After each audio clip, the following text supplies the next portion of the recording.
1924 ஒடுக்கப்பட்டோர் நல்வாழ்வு பேரவை அப்படிங்கிற அமைப்பை உருவாக்கினார். ஒடுக்கப்பட்டோர் நல்வாழ்வு பேரவை யாருக்காக? ஒடுக்கப்பட்ட மக்களோட முன்னேற்றத்திற்காக.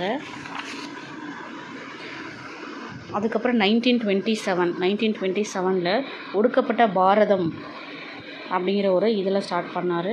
அடுத்து சமாஜ் சமாத சங்கம் அப்படிங்கிற ஒரு சங்கத்தை சமத்துவ சமுதாயத்தை அமைக்க ஸ்டார்ட் பண்ணியிருக்கிறாரு. அடுத்து புத்தரும் அவரின் தம்மமும், இந்த நூல் அவரோட மறைவுக்கு அப்புறம் இது வெளியானது. பாரத ரத்னா விருது 1990 கொடுத்துருக்குறாங்க. 1990 பாரத ரத்னா விருது. புத்தரின் அவரின் தம்மமும் அப்படிங்கிற புக்கு அவரோட மறைவுக்கு அப்புறமா 1957 வெளியிட்டாங்க.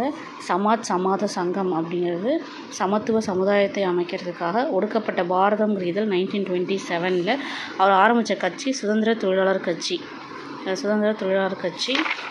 அடுத்து ஒடுக்கப்பட்டோர் நல்வாழ்வு பேரவை அப்படிங்கிறது 1924 ஒடுக்கப்பட்ட மக்கள் முன்னேற்றத்திற்காக ஸ்டார்ட் பண்ணாங்க.